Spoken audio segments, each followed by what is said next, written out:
पढ़ने जा रहे हैं वाक्य शुद्धि। परिभाषा लिखी हुई है कि कोई भी वाक्य है, उस वाक्य में संज्ञा, सर्वनाम, क्रिया, विशेषण, लिंग, वचन, कारक, काल, वर्तनी, इन सब आधारों पर जो अशुद्धि है, उस अशुद्धि को शुद्ध करना ही वाक्य शुद्धि कहलाता है। इस वाक्य शुद्धि के अंतर्गत हम जब पढ़ने लगते हैं तो ये है हमारे सबसे पहले लिंग संबंधी अशुद्धियां, फिर हम पढ़ेंगे वचन संबंधी, फिर कारक संबंधी, उधर दी गई है विराम चिन्ह, संज्ञा पद, पदक्रम संबंधी। इसी प्रकार और भी अशुद्धियां होती है। जैसे हम बात करें विशेषण संबंधी अशुद्धियां हैं, क्रिया संबंधी अशुद्धियां हैं। तो यहाँ पर कुछ एक वाक्य आपको दिए गए हैं, तो वहां पर देखिए आप वाक्य को शुद्ध करना है, और अगर प्रश्न के अंतर्गत वाक्य को शुद्ध कराने के अतिरिक्त वो आपसे ये भी प्रश्न अगर करता है कि वाक्य में किस प्रकार की अशुद्धि है, तब आपको इस चीज को लिखना है कि इस वाक्य में लिंग संबंधी या वचन संबंधी या कारक संबंधी किस प्रकार की इसमें अशुद्धि है। तो देखिए लिंग संबंधी अशुद्धि जब हम पढ़ रहे हैं तो लिंग आप जानते हैं, पुल्लिंग, स्त्रीलिंग, तो उनको शुद्ध करना। जैसे यहाँ पर ये वाक्य लिखा हुआ है, बेटी पराये घर का धन होता है, तो यहाँ ये स्त्रीलिंग है, तो बेटी पराये घर का धन होता है।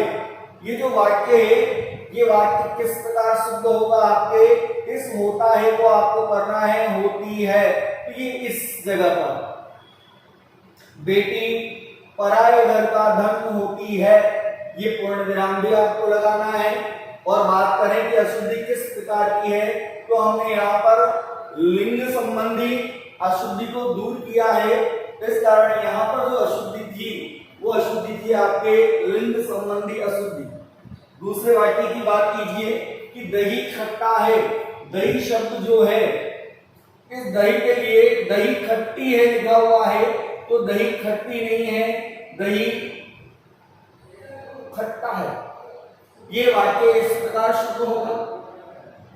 अगले वाक्य की बात करें कि उन्होंने बंदूक चलाना सीख रखी है।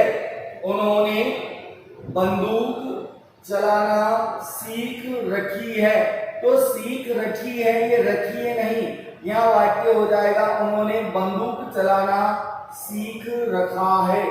तो देखिए आप यहाँ पर रखिए को आपने रखा किया, खट्टी खट्टा, होती होता, ये सब जो अशुद्धियां आपने पढ़ी है, ये अशुद्धियां हैं लिंग संबंधी अशुद्धियां हैं। वाक्य के अंतर्गत हमको ये देखना है कि किस प्रकार की अशुद्धि है। ऐसा नहीं है कि किसी एक वाक्य के अंदर एक ही प्रकार की अशुद्धि हो, उसमें अन्य अशुद्धियां भी हो सकती है। जैसे यहाँ पर पहले ही वाक्य की बात करें कि बेटी पराये घर का धन होता है, ऐसे करके उसने यहाँ पर अगर पूर्ण विराम नहीं लगाया है तो ये विराम चिन्ह संबंधी अशुद्धि हो जाएगी, यानी ये विराम चिन्ह संबंधी अशुद्धि भी हो गई आपके। आपने होता है तो किया होती है, तो ये आपके लिंग संबंधी अशुद्धि भी हो गई है। तो एक ही वाक्य के अंदर जरूरी नहीं है कि एक ही प्रकार की अशुद्धि हो, अन्य अशुद्धियां भी हो सकती हैं। अगली बात करें अगली अशुद्धियों की कि वचन संबंधी अशुद्धियां जो है, इसमें देखिए आप पहला वाक्य लिखा हुआ है कि मेरी घड़ी में अभी 3 बजा है, तो मेरी घड़ी में अभी 3 बजा है नहीं आएगा, यहां पर आएगा बजे हैं, बजे है नहीं, बजे हैं, यहां बिंदु लगेगी और ये पूर्ण विराम है और हैं, जहां नाक से ध्वनि आएगी हैं वहां पर आपको बिंदी लगानी है। तो मेरी घड़ी में अभी 3 बजे हैं। अगला वाक्य देखिए कि 5 आदमी के लिए टिकट खरीद लो, तो यहाँ पर देखिए 5 शब्द जो लिखा हुआ है बहुवचन में है, तो यहाँ आदमी ना आकर आदमियों के लिए, ये आदमी शब्द नहीं रहेगा यहां पर। जब आप शुद्ध करेंगे तो ये शुद्ध होगा ऐसे 5 आदमियों के लिए।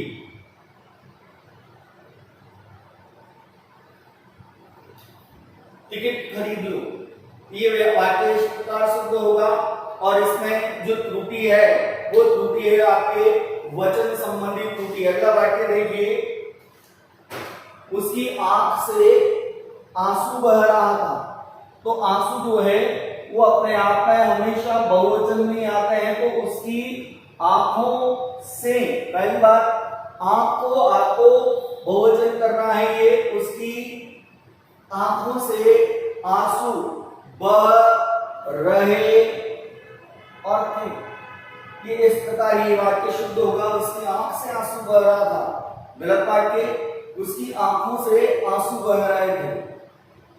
अगली जो अशुद्धियां हैं वो देखिए आप, कारक संबंधी हैं। वाक्य दिया गया है यहाँ पर कि तुमको यह बात मान लेनी चाहिए। तो तुमको ये जो को कारक है, तुमको की जगह आपके आएगा ये तुम्हें, तुमको नहीं, तुम्हें यह बात मान लेनी चाहिए और पूर्ण विराम। इसी प्रकार अगला वाक्य है कि 12 बजने को 10 मिनट है। 12 बजने को नहीं, 12 बजने में 10 मिनट हैं। तो ये हो गई आपके कारक संबंधी। कारक जो आप जानते हैं, आज प्रकार के जो कारक होते हैं, उन कारकों को ध्यान में रखकर आपको इन अशुद्धियों को शुद्ध करना है। यहाँ पर आपको जैसे ये वाक्य दिया गया तो केवल ये लिखना है कि इसमें कारक संबंधी अशुद्धि है, और इसके अतिरिक्त भी अन्य अगर अशुद्धियां आपको मिलती है, जैसे लिंग संबंधी भी आ जाए या वचन संबंधी भी आ जाए, जैसे मैंने आपको बता दिया कि किसी एक वाक्य में जो है वो एक ही प्रकार की नहीं, 2 या 3 प्रकार की अशुद्धियां भी हो सकती है। अगला देखिए, जैसे वहां लिखा हुआ है विराम चिन्ह संबंधी अशुद्धियां। अब विराम चिन्ह संबंधी अशुद्धियों के अंदर हमने आपको बताया कि पूर्ण विराम लगाना है वाक्य है। अगर प्रश्नात्मक कोई वाक्य है कि तुम क्या कर रहे हो, इस तरह का कोई वाक्य आ गया, उसमें दे दिया तुम क्या कर रहे हो और यहाँ पूर्ण विराम लगा दिया गया है, तो यहाँ पर इस वाक्य को शुद्धिकरण जब आप करेंगे तो इस पूर्ण विराम को हटाकर अपने आप में ये प्रश्न का बोध करा रहा है, इस कारण यहाँ क्वेश्चन मार्क लगाना है आपको। तो ये जो त्रुटि है इसमें, ये त्रुटि हो गई है आपके विराम चिन्ह संबंधी त्रुटि। कॉमा कहां पर लगाना है, अल्प विराम आपके कहां पर लग रहा है, ये पूर्ण विराम कहां पर लगाना है, विस्मयादि बोधक चिन्ह कहां पर लगाना है। जैसे इस वाक्य की बात करें, वाक्य आ गया आपके वह क्या सुंदर दृश्य है, तो यहाँ पर आपके जो ये वाह है, ये विस्मय को, आश्चर्य को, प्रसन्नता को, हर्ष को सूचित करने वाले जो वाक्य होते हैं, वहां पर आपको ये विस्मयादि बोधक चिन्ह लगाना है। और ये जो त्रुटि है, ये त्रुटि भी आपकी जो है यहीं पर जाएगी आपके विराम चिन्हों के अंदर। इसके बाद हम पढ़ते हैं संज्ञा पद संबंधी, कि संज्ञा के जो पद है या संज्ञा संबंधी त्रुटियां किस प्रकार से होती है। आपको पहले ही बता दिया गया है कि त्रुटियां कई प्रकार की, संज्ञा पद संबंधी सर्वनाम, लिंग, वचन, विशेषण, कारक, काल, वर्तनी, बहुत सारे आधार रहते हैं। तो देखिए संज्ञा पद संबंधी जब हम त्रुटि पढ़ रहे हैं तो ये संज्ञा पद जो है वो 2 प्रकार से त्रुटियां यहाँ पर बताई गई है कि एक तो ऐसा भी हो सकता है कि एक पद जो है उसमें अनावश्यक रूप से आ गया हो, यानी उसकी कोई आवश्यकता ही नहीं है। उस पद को हटाने पर, उस अनावश्यक पद को जैसे ही हम हटाएंगे वैसे ही हमारा वाक्य जो है वो शुद्ध हो जाएगा। दूसरा अनुपयुक्त संज्ञा पद, यानी एक पद उसमें ऐसा है जो उपयुक्त बिल्कुल नहीं है, उस अनुपयुक्त पद के स्थान पर हमें उपयुक्त पद को, उपयुक्त शब्द को रखना है। जैसे हम बात करें, देखिए आप लिखा हुआ वाक्य है कि भोजन बनाने की व्यवस्था का प्रबंध करें। अब ये व्यवस्था और ये प्रबंध, ये दोनों एक ही बात है। तो भोजन बनाने की व्यवस्था करें, या इस वाक्य को दूसरे तरीके से अगर हम शुद्ध करें तो भोजन बनाने, फिर इसको क्या करना है, भोजन बनाने का प्रबंध करें, या तो व्यवस्था या प्रबंध, इन दोनों में से किसी एक शब्द से ही आपको वाक्य शुद्ध करना है।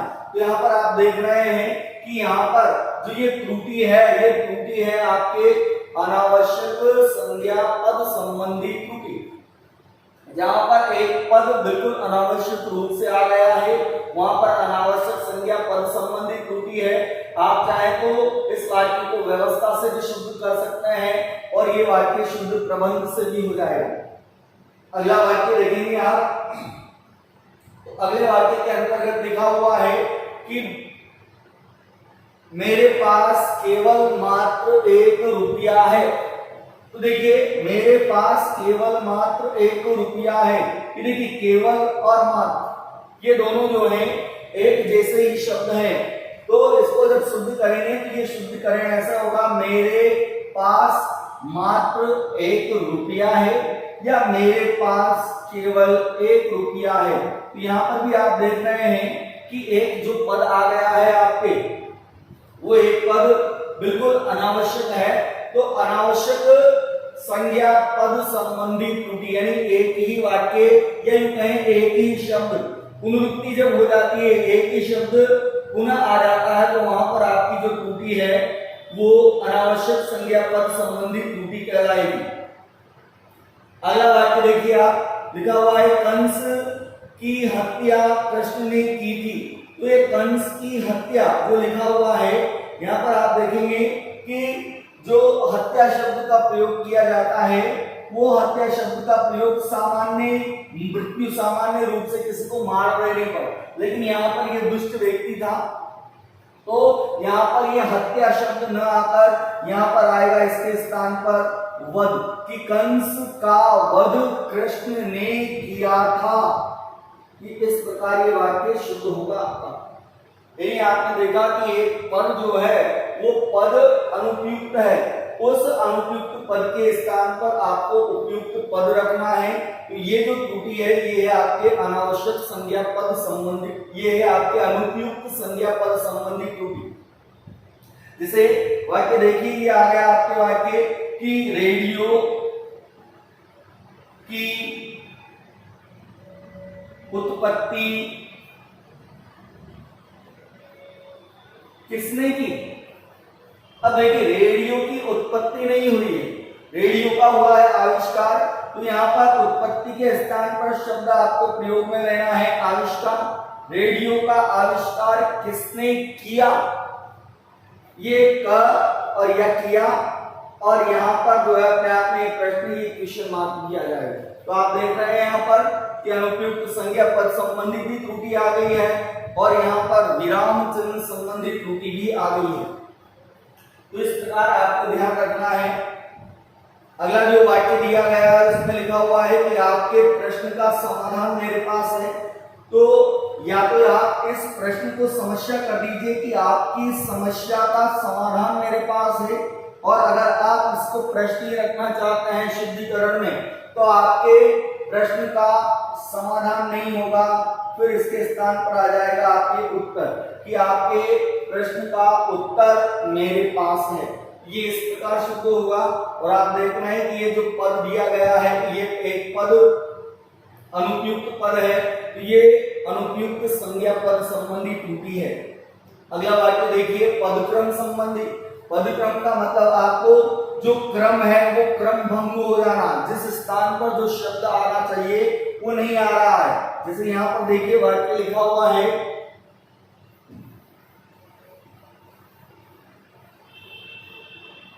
कि यहाँ ताजा गाय का दूध मिलता है, तो यहाँ ताजा गाय का दूध नहीं, यहाँ पर देखिए गाय ताजा नहीं, यहाँ गाय का ये ताजा शब्द यहाँ पर आएगा, ये ताजा दूध मिलता है।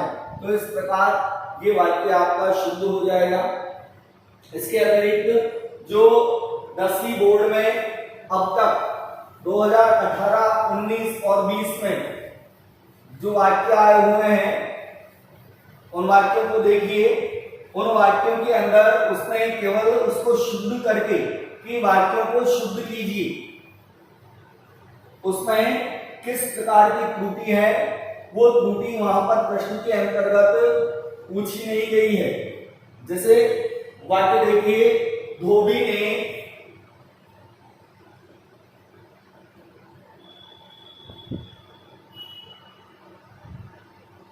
अच्छे कपड़े धोए, ये इस तरह का वाक्य।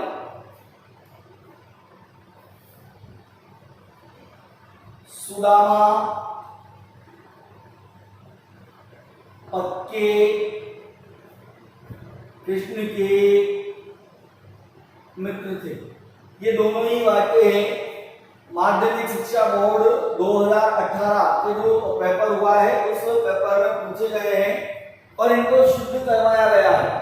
तो देखिए, जो पहला वाक्य आपके लिखा हुआ है इसको जब आप शुद्ध करेंगे तो धोबी ने अच्छे कपड़े धोए। किसी भी प्रकार का कोई आपको किसी शब्द को हटाना नहीं है यहाँ पर कि धोबी ने कपड़े धोए। ये जो विशेषण दिया गया है इस विशेषण का भी आपको प्रयोग करना है। तो देखिए, धोबी ने ये जो कपड़े हैं अच्छे कपड़े धोए, अच्छे कपड़े धोने का कोई मतलब नहीं। धोबी ने कपड़े, ये अच्छे शब्द यहाँ पर आएगा। धोबी ने कपड़े अच्छे धोए। यहाँ पर आप देख रहे हैं, अभी हमने पढ़ा पदक्रम संबंधी कि एक पद को जब आगे पीछे कर दिया जाता है तो आपका वाक्य शुद्ध हो जाता है। तो यहाँ पर जो शुद्धिकरण की बात करेंगे तो आपका शुद्ध वाक्य ऐसे ही हो जाएगा कि धोबी ने कपड़े अच्छे धोए। और अगर वैसे पूछा नहीं गया लेकिन अगर वो पूछ भी लेता कि इसमें कौन सी त्रुटि है तो ये त्रुटि आपकी कहलाएगी पदक्रम संबंधी त्रुटि। के एक पद को आगे पीछे करने मात्र से ही आपका वाक्य शुद्ध हो गया। ठीक उसी प्रकार 2018 में ही ये प्रश्न किया गया है कि सुदामा पक्के कृष्ण के मित्र थे। तो अपने आप वाक्य शुद्ध हो रहा है, सुदामा कृष्ण के पक्के मित्र थे। तो यहां पर भी आप देख रहे हैं पक्के कृष्ण की जगह कृष्ण के पक्के मित्र थे। तो ये जो त्रुटि है ये त्रुटि भी आपकी हो गई है पदक्रम संबंधी त्रुटि। अगला वाक्य जो आया 2019 में उसमें लिखा गया है मेरे को अभी जाना है।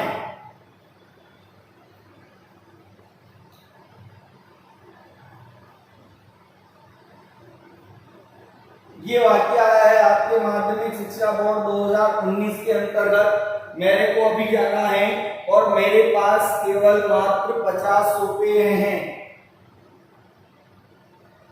मेरे पास केवल मात्र 50 रुपए हैं। ये इस प्रकार के वाक्य आ चुके हैं। ये तो देखिए आप 2019 में जो वाक्य आया है फिर से वही बात दोहराऊंगा मैं कि उसमें अशुद्धि किस प्रकार की है ये प्रश्न नहीं किया। उसने केवल ये किया है कि वाक्यों को शुद्ध कीजिए। तो जो पहला वाक्य है मेरे को अभी जाना है, अभी आपको कुछ देर पहले बताया गया था मेरे को, यहां इसके स्थान पर आएगा मुझे। तो ये देख रहे हैं आप को कारक संबंधी त्रुटि हो गई। मुझे अभी जाना है ये वाक्य इस प्रकार शुद्ध होगा। और ये इस तरह का वाक्य भी बताया था आपको कि मेरे पास केवल मात्र 1 रुपया है, या तो केवल आएगा या मात्र आएगा। एक पद जो है वो आपके अनावश्यक आ गया है। तो मेरे पास केवल 50 रुपए हैं या मेरे पास मात्र 50 रुपए हैं, ये जो त्रुटि है आपकी ये हो जाएगी संज्ञा पद संबंधी त्रुटि। और अगर हम आगे लिखना चाहें तो ये संज्ञा पद संबंधी जो त्रुटि है ये है अनावश्यक संज्ञा पद संबंधी त्रुटि। ठीक इसी प्रकार देखिए 2020 में जो प्रश्न आया है आपके रमेश की तो अकुल मर गई है।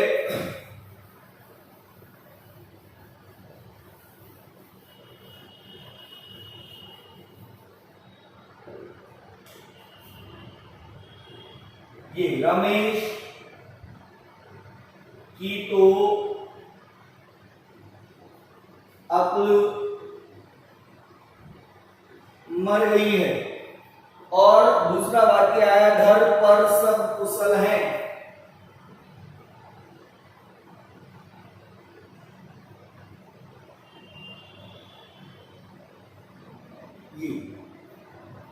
अब देखिए पहले वाक्य में रमेश की तो अक्ल मर गई है, ये मुहावरा है हमारा, अक्ल मारी जाना, यानी बेवकूफों की तरह, पागलों की तरह कोई कार्य करना।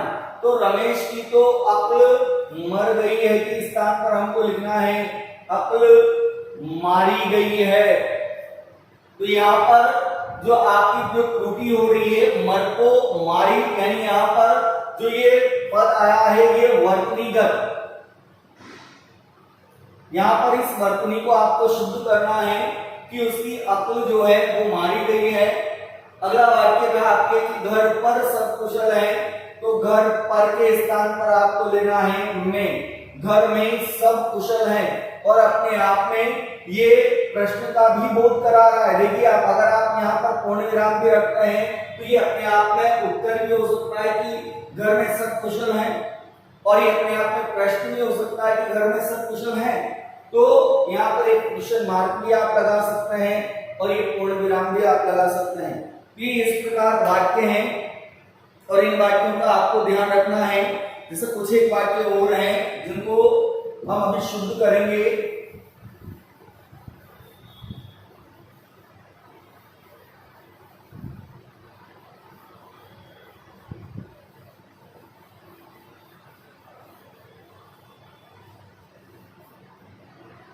देखिए वाक्य देखिए, वह आज कोटा से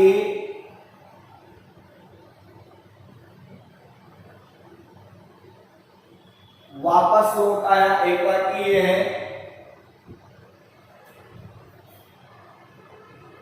उसकी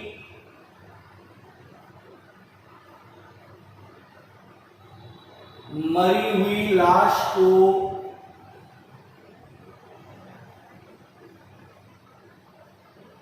ले जाया गया।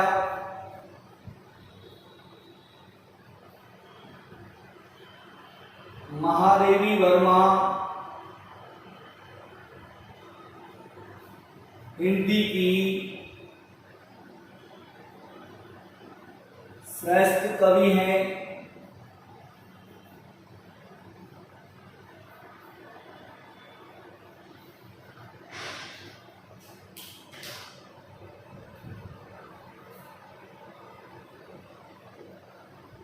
रामचरित मानस के रचयिता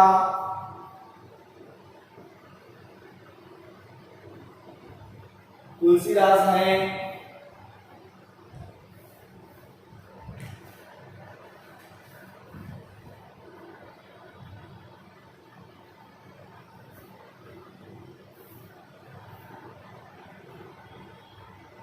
नेताजी को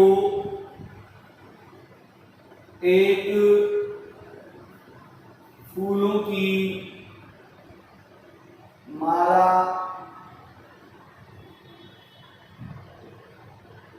पहनाई गई।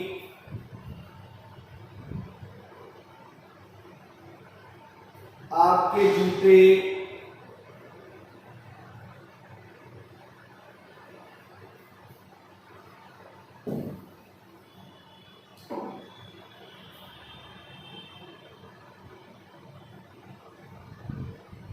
मुझसे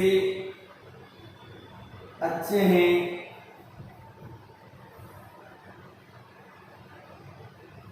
आप यहाँ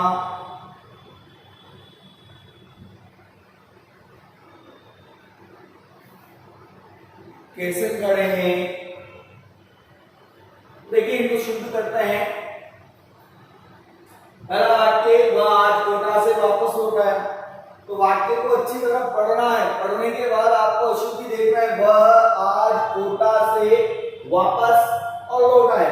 देखिए आप ये दोनों ही, वह आज कोटा से लौट आया, ये वापस शब्द जो है, इस वापस शब्द को आपको यहाँ से हटाना है। इसको हटाते ही आपका वाक्य जो है बिल्कुल शुद्ध हो जाएगा। वह आज कोटा से लौट आया। अगला वाक्य देखिए आप, उसकी मरी हुई लाश को ले जाया गया। अब इस लाश शब्द के लिए ये ये अपने आप में मरा हुआ ही है, तो इसके लिए ये मरी हुई शब्द ये विशेषण देना गलत है। जैसे एक वाक्य है, ये वाक्य है कि पानी में ठंडी बर्फ मिला दो। अब पानी में ठंडी बर्फ मिला दो तो बर्फ जो है उसका जो गुण है, उसकी विशेषता ही यही है कि वो ठंडी है। तो यहाँ पर ये विशेषण संबंधी त्रुटि हो गई है, इस विशेषण को लिखने की कोई आवश्यकता नहीं है। पानी में बर्फ मिला दो, तो ऐसा करते ही ये वाक्य आपका शुद्ध हो जाएगा। जो चीज जिस विशेषता से युक्त है उस विशेषण को आगे लिखने की कोई जरूरत नहीं है। तो यहाँ पर जो वाक्य है उसकी मरी हुई लाश को ले जाया गया, तो ये वाक्य आपका तो इस प्रकार शुद्ध हो जाएगा कि उसकी ये मरी हुई हट जाएगा, उसकी लाश को ले जाया गया। अगला वाक्य लिखा हुआ है महादेव वर्मा हिंदी की श्रेष्ठ कवि हैं। तो कवि शब्द है पुल्लिंग, तो यहाँ पर कवि के स्थान पर आएगा आपके कवयित्री, और इस शब्द का भी ध्यान रखना वर्तनीगत। अभी अगले पार्ट में जब हम पढ़ेंगे शब्द शुद्धियां, वहां पर देखेंगे कि कवयित्री, कवयित्री ऐसे ही लिखा जाता है। तो महादेव वर्मा हिंदी की श्रेष्ठ कवि नहीं है, कवयित्री है। लिंग संबंधी कवि को कवयित्री किया जा रहा है। लिखित आपको ध्यान रखना है रामचरितमानस। अगला वाक्य है कि रामचरितमानस के रचयिता तुलसीदास हैं। तो यहाँ पर ये जो वर्तनी संबंधी त्रुटि है, जैसा कि बताया अगले पार्ट में हम शब्दों का शुद्धिकरण पढ़ेंगे। तो रचयिता, रचयिता शब्द ऐसे लिखा जाता है, रचयिता नहीं होता है। तो रामचरितमानस के रचयिता तुलसीदास हैं, गुणग्राम लग जाएगा। अगला वाक्य नेताजी को एक फूलों की माला पहनाई गई। नेताजी को एक फूलों की नहीं, फूलों की, ये एक शब्द यहाँ पर आएगा, पदक्रम संबंधी त्रुटि हो जाएगी। नेताजी को फूलों की एक माला पहनाई गई, ये इस प्रकार वाक्य शुद्ध होगा। अगले वाक्य में देखिए आपके जूते मुझसे अच्छे हैं, तो यहाँ तुलना जूतों से हो रही है। आपके जूते यहाँ पर आएगा मेरे जूतों से अच्छे हैं। आप यहाँ कैसे खड़े हैं, ये कैसे स्थिति को बता रही है, लेकिन प्रश्न जो है वो कैसे से नहीं होगा, प्रश्न होगा क्यों से। आप यहाँ क्यों खड़े हैं, और ये है के बाद आपके क्वेश्चन मार्क भी लगेगा। तो ये इस प्रकार जो है वो शुद्धिकरण है। जैसे और एक और वाक्य है, ये आदरणीय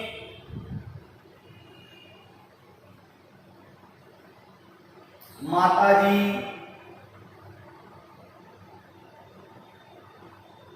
कहां गई। तो इस वाक्य को जब हम शुद्ध करेंगे तो माताजी शब्द है तो ये आदरणीय न रहकर आदरणीय हो जाएगा। इसके लिए आदरणीय माताजी कहां गई अपने आप में प्रश्न है, तो यहां पर लगा देना है आपको प्रश्नवाचक चिन्ह। ये इस प्रकार आपको शुद्धिकरण करना है। कृपया करके मुझे 2 दिन का अवकाश प्रदान करने की कृपा करें। ये कृपया करके मुझे 2 दिन का अवकाश प्रदान करने की कृपा करें। वाक्य में देखिए ये हट जाएगा, या तो कृपया या कृपा। कृपा करके मुझे 2 दिन का अवकाश प्रदान करें, या कृपया करके मुझे 2 दिन का अवकाश दें। ये इस प्रकार से कृपया और कृपा शब्द एक साथ नहीं रहेगा।